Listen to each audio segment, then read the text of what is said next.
And so welcome everybody to we officially changed the title because we kept calling it the CliffsNotes Book Club, but we had like 3 titles for this group and this one seems to stick. So what we mean by this, in case you're new to the group, is that we provide a summary of a book. You really don't, there's no pressure to have read the book. You can still join in on this conversation. And we give you a summary about the key points that we think are relevant for this audience. Most of the people who join the call have interest in organization development or leadership, even neuroscience and coaching. So if, we pull out some of the key messages that we think would relate to this audience and to help you in your own work. And also if you are an independent consultant, to help you with your clients. Say your name. Emily Giacomini has graciously agreed to facilitate this book. And we thought it was just such a nice flow from Bruce Mau's discussion on his book from last month. So this is Designing Your Life. And she will go into an overview around what the core elements are. She also has some really fun activities for us to engage in.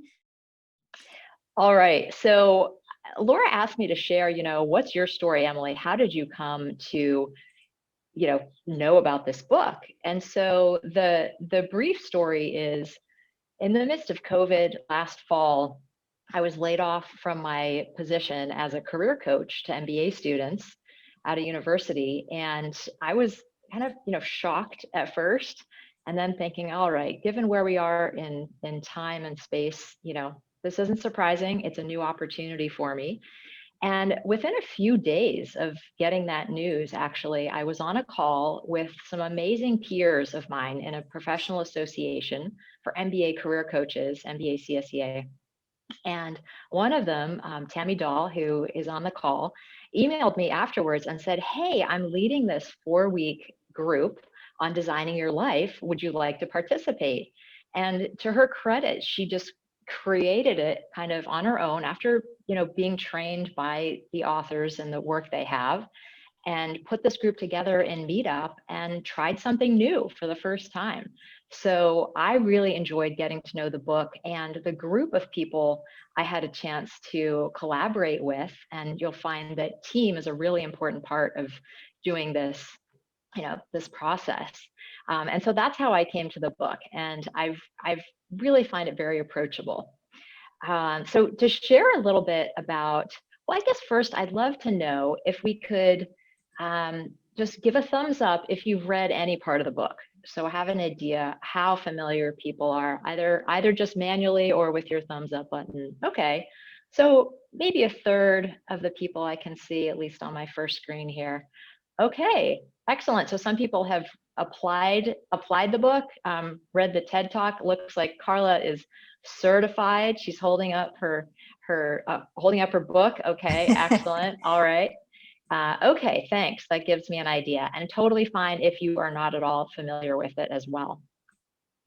So the history of the Designing Your Life book is Bill Burnett and Dave Evans are professors at Stanford's design school, what's commonly known as the D School. And they teach the concepts of design to equip their students to go out into the world and do those kind of jobs, designing products and services. And they found that students were coming to them in office hours and saying, I really don't know what to do with my life. Can you help me? And I think they found this a little bit ironic, that they were teaching these design principles and the students weren't making the connection to, how can I apply this to my life? And so perhaps tiring of having these similar conversations over and over, they thought, hey, maybe we could design a course around this and really equip students well to think about their careers and futures and applying what they know. And so they did. And first it was just in the design school, and then it became so popular that they opened it up to all of Stanford students. And then after that, it just kind of took on a life of its own, right? They ended up writing a book. And now there are opportunities to be trained in this philosophy and approach as a coach or as a facilitator, if you'd like. And that link is pretty easy to find, Designing Your Life. All right, so first, we're going to take a look at the philosophy behind design thinking, and then we'll go into the path of how the authors recommend we walk through this. So there are 5 key elements they talk about in the philosophy. And the first is be curious.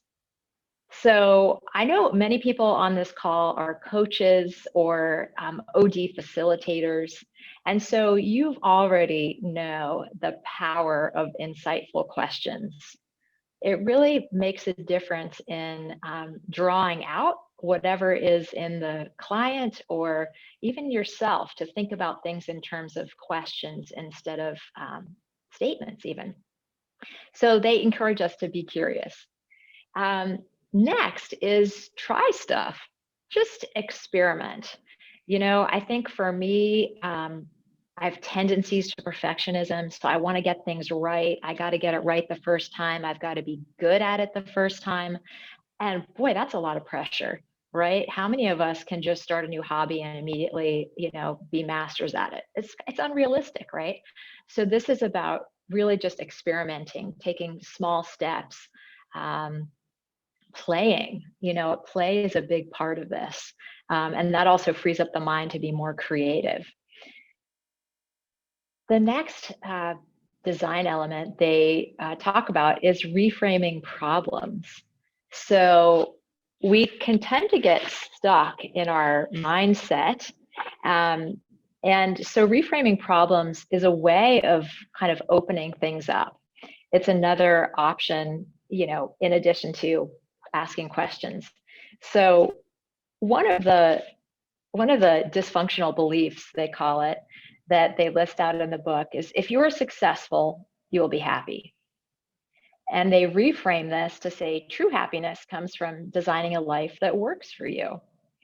So actually kind of taking the opportunity to develop something yourself and not feel like I have to scurry on this, on this wheel until I get to where, life or society or my, family of origin, voices in my head say that I need to be in order to have, quote, made it. So we're being curious, we're trying stuff, reframing problems. And the next one is know that it's a process.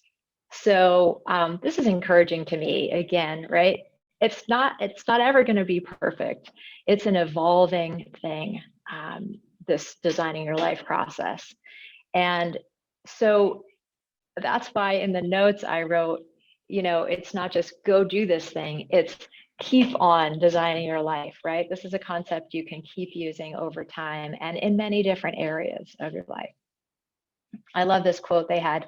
A well-designed life is a life that is generative.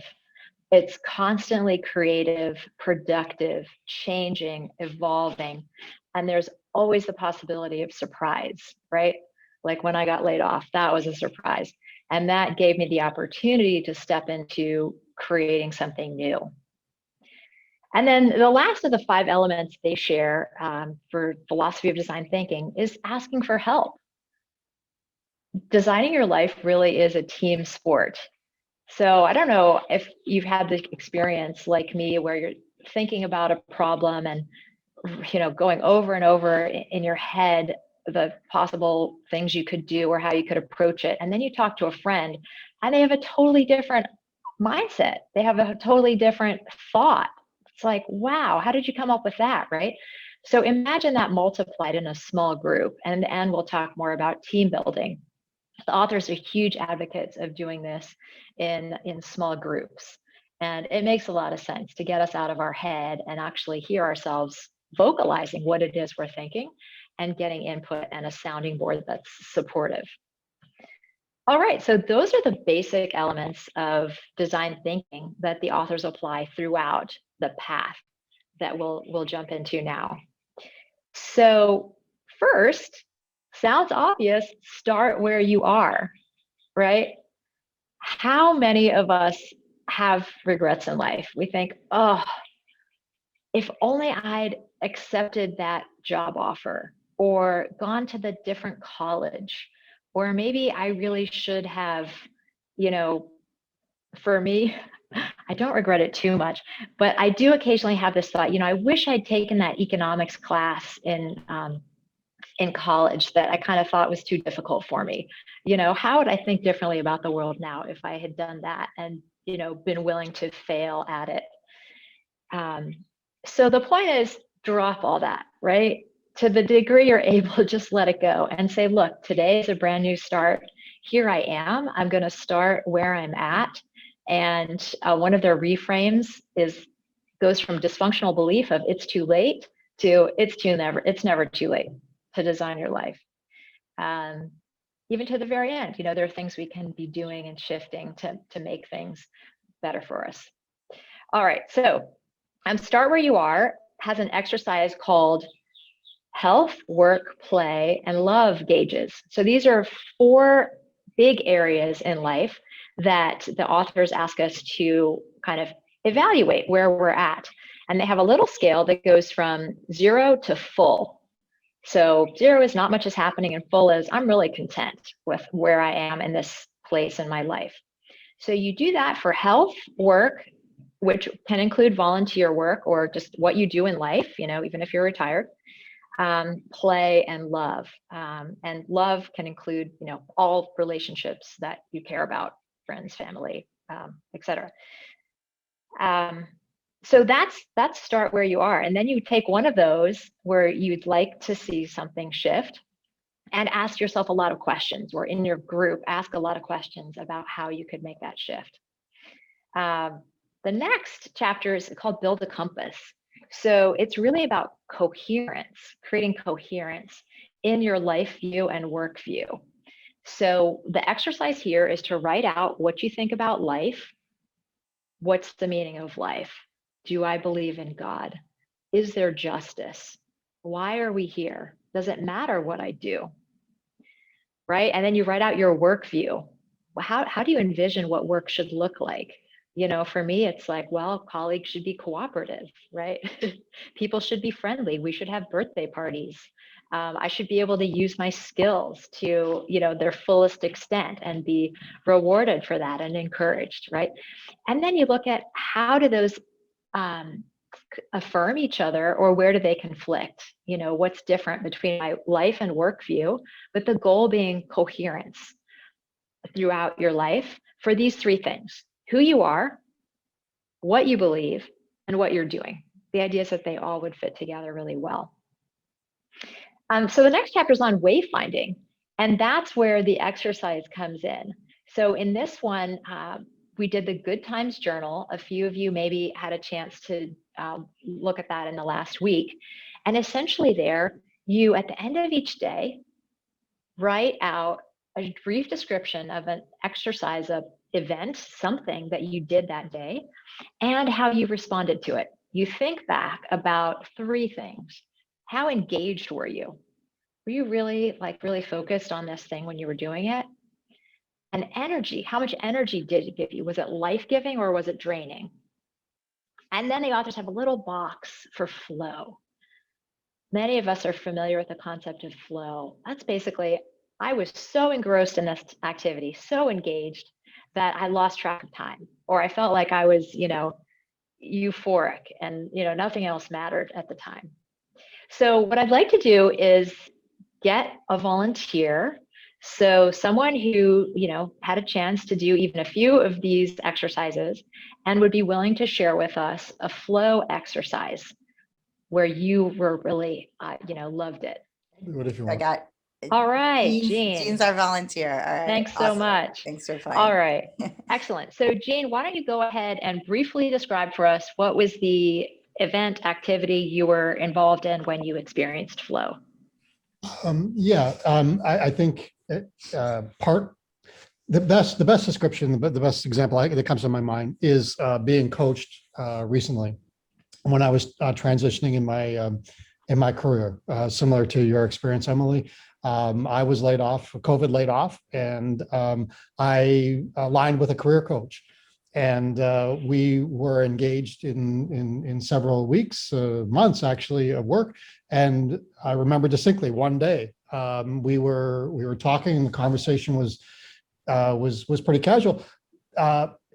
things just started clicking. Things just really started clicking. And he said to me, Gene, like, really, what are you playing for? We joked around about the metaphors around sports. He said, what are you playing for? And I said, I'm playing to lead an inspired life. And that was kind of like the culmination of the flow. It got to that point. It surprised me to say those words to him. And he was surprised to hear it, but that was it. I mean, that's the best way I can describe that day. Got it. Okay, thanks so much for sharing. All right, so Laura, we're going to go to the Miro board. And the idea here is to generate more ideas out of that activity that Jean really enjoyed. So in the center, I'm debating. We could call that being coached. Yeah, why don't we do that? Why don't we call that being coached? All right, so we're going to come up with 5 other words, kind of just brainstorm as a group. Now, if Gene didn't have a support group at this point, he could do this exercise on his own. And it's word association. So I see a request for the Miro link. Actually, we're going to have Laura capture these thoughts here.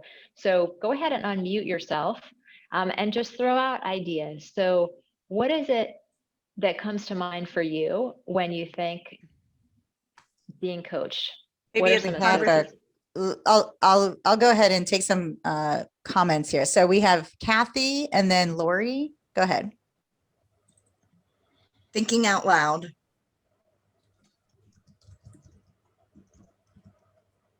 Okay, Lori. Being heard. Okay, and let's see, Sonia, were you off mute? Oh, I was saying either bouncing ideas or being in conversation. I'll just do that as a separate one. Ideas without judgment.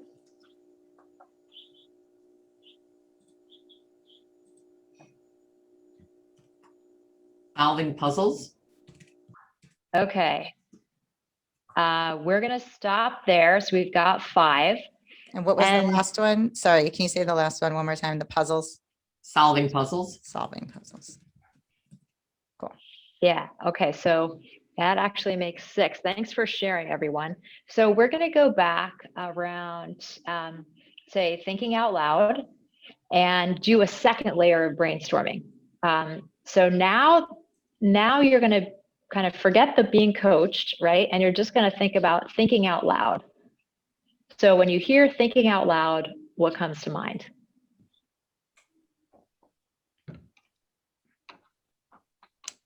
Metaphors. All right. Yeah, we'll get another, say, 5 words around this one. Open expression.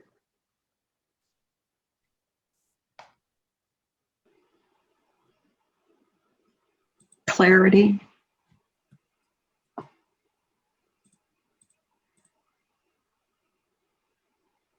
Idea sharing.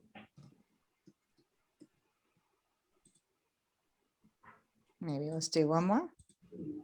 We have one in the chat, Sure. standing on the balcony from Lily. Great. Okay, so now we'll go to being heard and do the same thing. When you hear being heard, what comes to mind?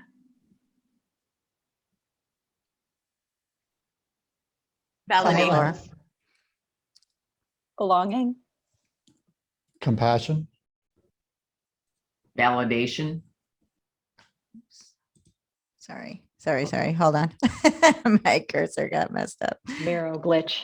Yes, mirror glitch. Exactly. Sorry. Operator error. Okay, belonging. What was the next one? Validation. And I think Laura, you might have said something and I talked over you. Do you want to say it one more time? I said belonging. Okay. Okay, great. Compassion. Understanding. Silence. Okay, great. Let's go to solving puzzles. How about we start there? When you hear solving puzzles, what do you think? Creativity.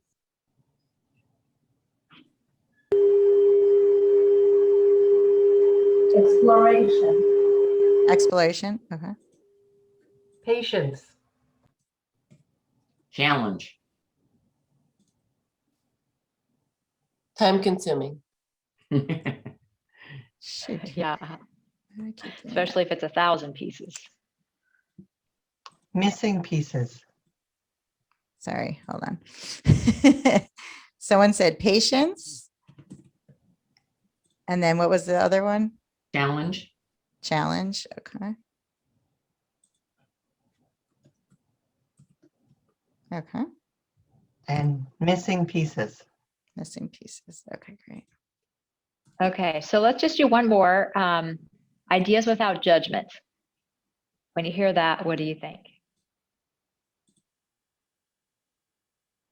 Honesty.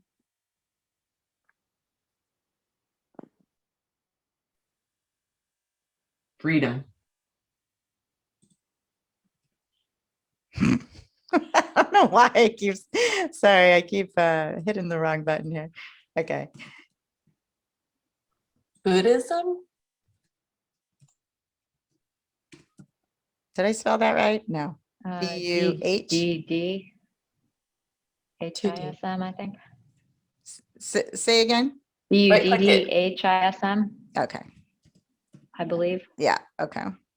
Oh. Okay, Maybe it just needs to be. Okay. 2 Ds. All right. Yeah. One more? sure. Flow. Okay, great. Thanks, everyone. So we'll pause there. And now, Jean, we're going to go back to you and ask you to pick out 3 words from the second layer that jump out to you, that resonate. If I could see them. Can we make it bigger? Thanks. Is that better, Jean? That's I can make it bigger, but I don't know if you okay. can see Well, it I mean, on the your ones that jump out to me. You know, you can drag the participants over to the right. Oh, right. Yeah, and correct, then- correct. Yeah, yeah. Duh. Yeah, you can move the boxes out of the way. All for right. a Yeah. second anyway. Operator error.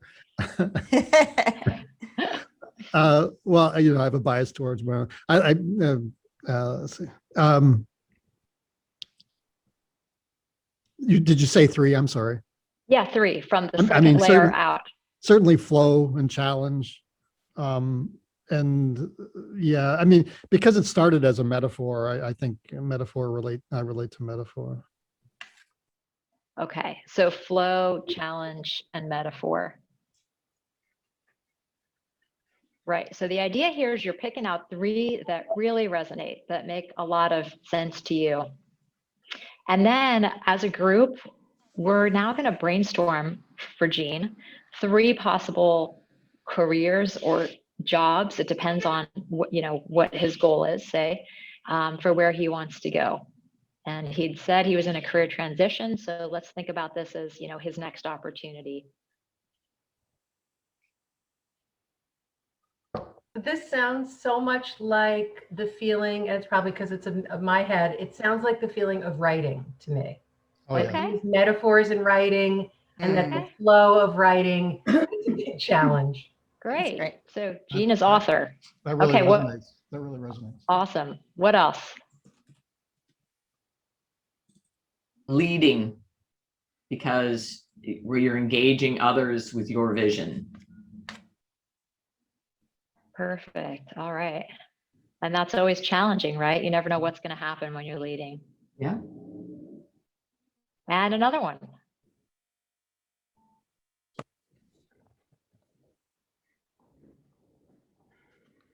Teaching. Teaching. Okay. Great. So Jean, how do those feel? Oh, awesome. Just really, yeah, awesome. Nailed it. Great. Okay. I'm really glad because honestly, when I did this exercise in the little class I was in, our um, our little green box was a lot more concrete to me. You know, this feels kind of Mhm. how do you say?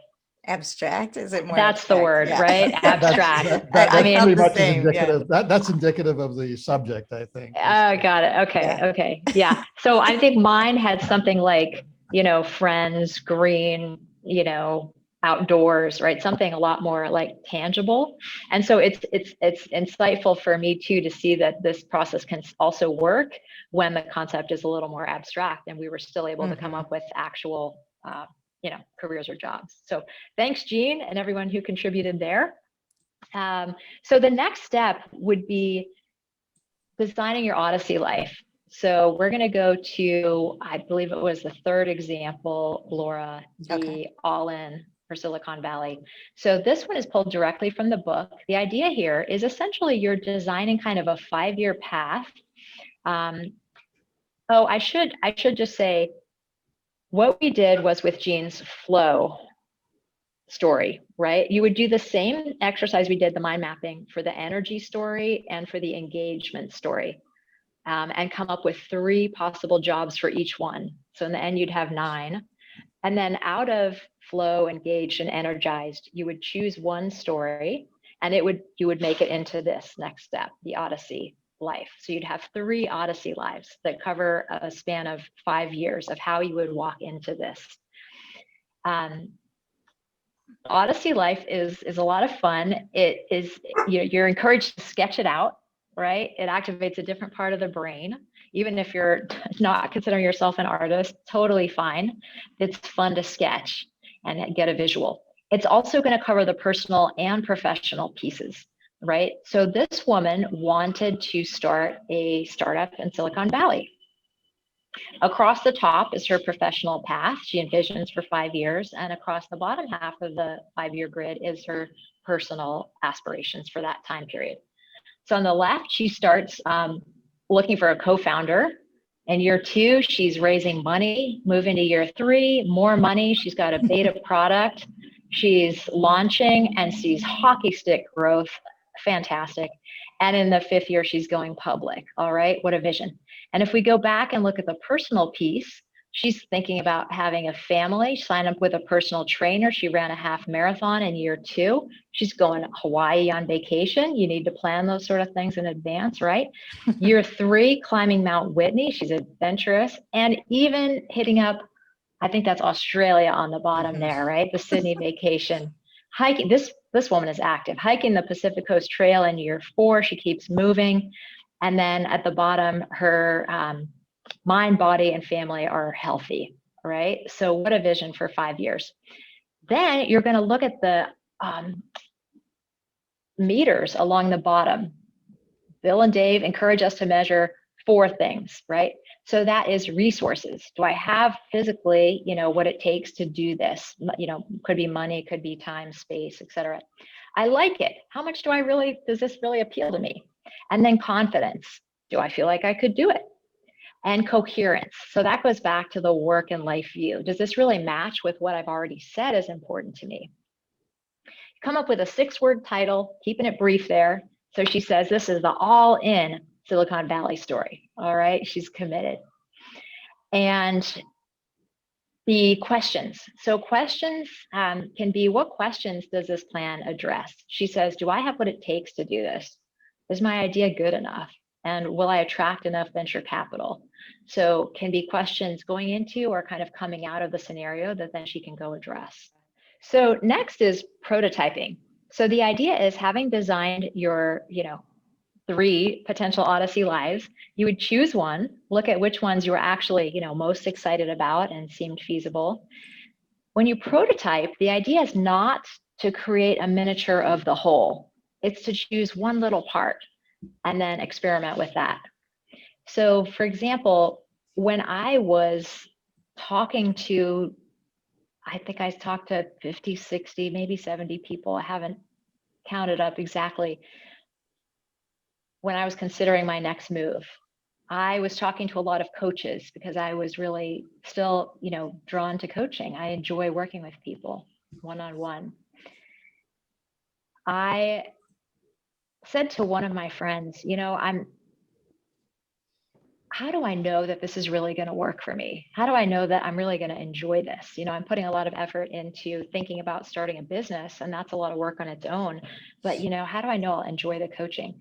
And she said, why don't you actually experiment, right? And she sent me back to the book, which we hadn't even read together, and it was perfect. So she suggested having 10 free coaching calls with friends and seeing how it went. So she suggested a deadline of 2 weeks. I actually got it done in 3, and I felt good about that. I invited about 26 people, and to have 10 say yes. I thought 8 of the calls went really well. The other 2 weren't terrible. I just thought, maybe I could have taken it up a notch. And I had all of the participants, well, as many as were willing, fill out a short survey, 5 or 6 questions to give me feedback. And most of them enjoyed the coaching, and I enjoyed doing it. So I thought, okay, excellent. I feel better about moving forward now. This is confirmation to me. So to me, that's an example of a prototype. It didn't give me a feel for what it would be like to start a business. It didn't give me a feel for what it would be like to do public speaking, which is now another part of my new business, right? It was a test, an experiment on a piece of the whole. Okay, so the next 2 chapters are on the kind of job search. How not to get a job and designing your dream job. How not to get a job is hanging out on job boards. So as career coaches, we know this, right? 80% of people find their jobs through the hidden job market, positions that are never advertised. So the authors really hit hard on that. And instead, they suggest interviewing people about their life stories. They go into great detail about how to do this, how to request these meetings, what kinds of questions to ask. And the idea really is to connect, really genuinely understand how these people feel about what they're doing, what they like, and how it's going. Not asking for a job, but sometimes they say interviews can come out of these meetings. So it's kind of more natural. It's a more natural flow. The next chapter is on choosing happiness. I love this. How to make a choice and be content with it, right? As someone who tends to overthink, I really appreciated this chance to say, wow, how do you just, properly evaluate everything against what you value, make a choice, and then, live into whatever the consequences, good or bad, are of that choice. The penultimate chapter is failure immunity. Also encouraging, right? So the idea is you can't fail if you're designing your life. You just can't fail. You'll learn a lot of things. Things may not turn out the way you wanted. And in the end, that's really great because you know what? It's going to push you more toward the things that are attractive to you, that are encouraging and life-giving. And lastly, building a team. So really being intentional. And Bill and Dave go into a lot of detail on setting up your team. They suggest 4 to 6 people who are willing to be encouraging, supportive, not too directive, but willing to make suggestions. And the team can hold each other accountable, whether you choose to meet monthly or every 2 weeks or whatever works for you. Well, this is great, Emily. Really cool. Really appreciate you walking us through an activity so we can even experience it and see how to facilitate that. I know I have lots of ideas, even thinking about taking it to that team level. I think there are some creative things that you can do. And I loved how we supported Gene through his own exercise, that it wasn't just Gene coming up with the ideas. Right. And I think we can build off of that. I think there's a lot that can be done in group settings that might also work. Absolutely. Yeah. So I just wanted to add, if anyone would like to reach me, my LLC was formed this week. I have an EIN and insurance, so I'm ready to go. I'm very pleased. That's awesome. It's called Volare Insights. Volare is to fly in Italian, because for me, flying is freedom, and really stepping into our potential. So I'll put my email in the chat, and it's also on the handout that you can print from your registration or from Laura's website. So great, and I'll send that out as the follow-up email too. And if Emily, if you want to send me anything else, I can send that out for you. So we hope that you join us for next month, and we wish you guys all the best.